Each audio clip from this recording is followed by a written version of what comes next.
Nerd Morning, everyone. My name is Jeremy, and today on the Nerd Morning Show, I'm going to be doing a review on War Games. Now, this was a crazy story. I think that it had some amazing elements, and I was sucked in. I thought that it was something that was really, really impactful and powerful and dark, and one I definitely recommend for Batman fans to read. Now, this story was in three major parts, and so there are collections with Act 1, Act 2, and Act 3. I think there's also collections that just split this in half, and it is a big, big story. It involved multiple titles in this single issue line that were Batman, Catwoman, Robin, all these different titles that were going on at that time that were related, all were brought in order to be able to tell this really big story. Now, there are a lot of key characters here, and I'm going to go through each of those. So, we're going to be going in and talking about some of these things. Batman is a big character, obviously, a big key character, and he is really strained, I think, at this time. And honestly, he's a bit of a jerk. I'm going to put it out there. In fact, he gets called out by multiple people about how he is not necessarily treating everyone fairly or very well. Tim Drake is also a big character. At the beginning, he has quit being Robin. He's still not doing anything. This is the story of why and how he puts on the Robin suit again after retiring. Nightwing, he plays a good role in this as well. Cassandra Cain is the Batgirl currently in the series, and I have no complaints. She's amazing. She's so fun, and we get some of her here in this story. Catwoman is taking on this interesting role in this story as somewhat of a person who's caring for, spoiler, aka Stephanie Brown, who is in a really, really vulnerable situation in this story. She has been kicked out from being Robin and is back on her own in the hero world, and also is somewhat partially responsible for the war games themselves. And so she is desperately trying to fix things, but she's not able to go to Batman or to get help from the Bat family because she has been essentially kicked out of the group. There's a couple of other characters that are a little less known. Tarantula, who's been teaming up with Nightwing. There's Orpheus, who is used in this essentially as a insert into the mobs in order to try to be a leader and to take over some of the mob communities in order to be able to contain and control some of the war games. Then there's Orpheus's bodyguard, at least put in this situation during this story, and that's Onix. Leslie Tompkins is in here with her clinic. Now, I think that Leslie Tompkins is an amazing character. She's completely non-violent. Black Mask is a big character here.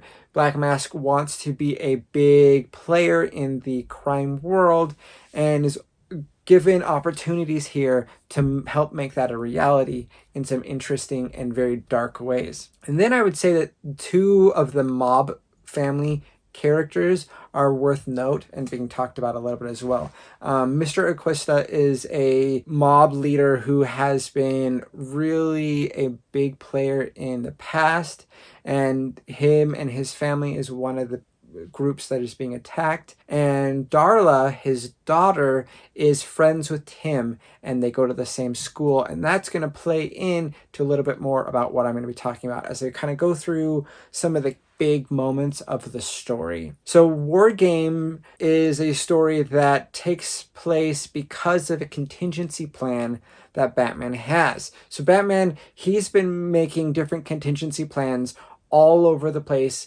There's a story where the Justice League is getting attacked, and they're using Batman's contingency plans of how he would take out all of the different Justice League members if the need arose. And here, there's a contingency plan where he is going to take out all of the different mob leaders and then insert a new mob leader to be in charge of all of the mobs, and him being able to have control of that leader. Thus, he has the control over the crime in Gotham City. Now, this, I think, was probably more of an exercise, as he is a strategist and a planner, and something that was never intended to actually come about. But the contingency plan does go active, and because of that, there is a big meeting with a lot of the mob leaders, and then they start killing each other, and then it spills out to non-combatants like family members such as Darla.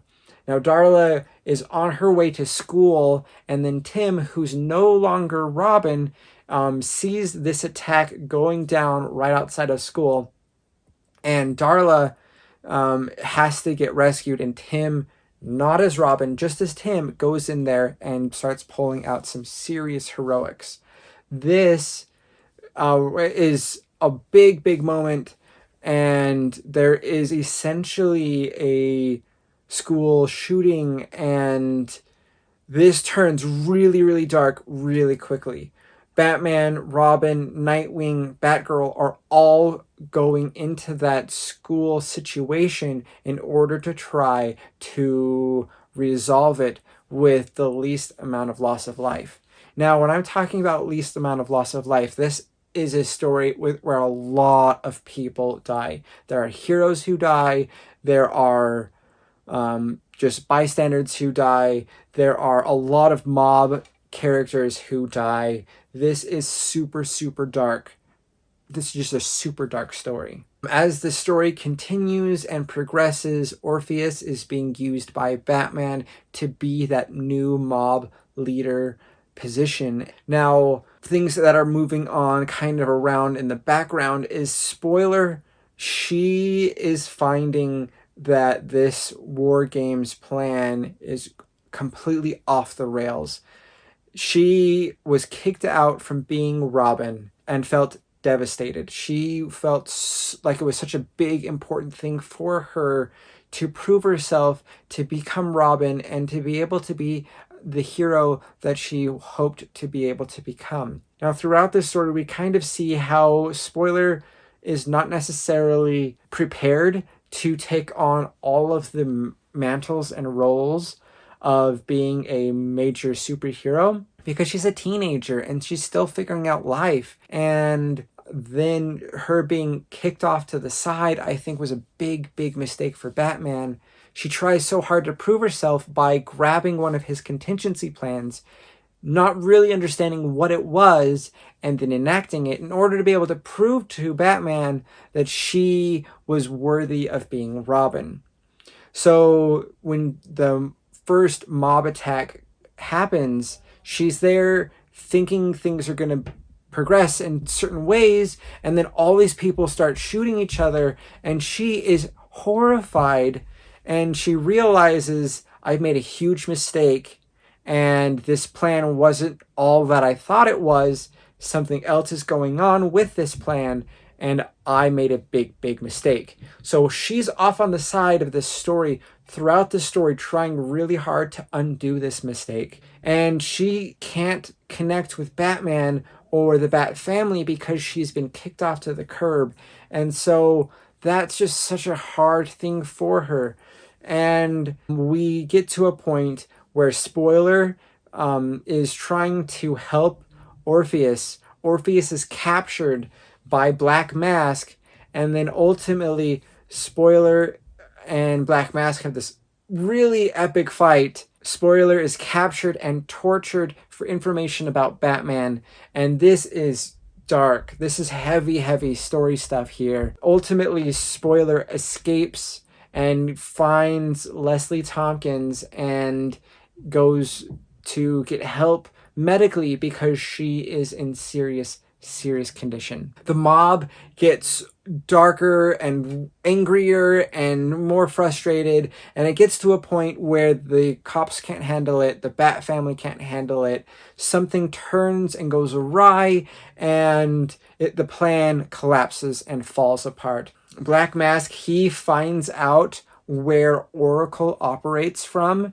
and him and a bunch of these gangsters go and storm, as it were, the castle and go through all of these different defenses and finally go face to face with Oracle.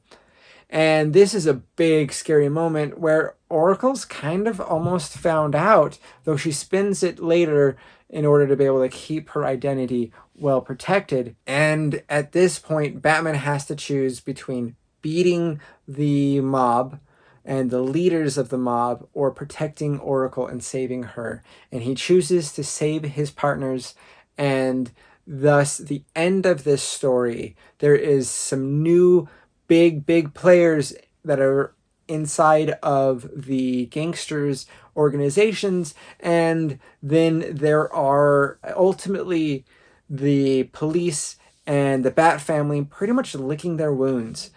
This ultimately is not a victory. One of the biggest things here at the end is spoilers, death. That's right, Stephanie Brown dies, and it is one of the most tragic moments, I think, in comics. I have such a huge love for Stephanie Brown.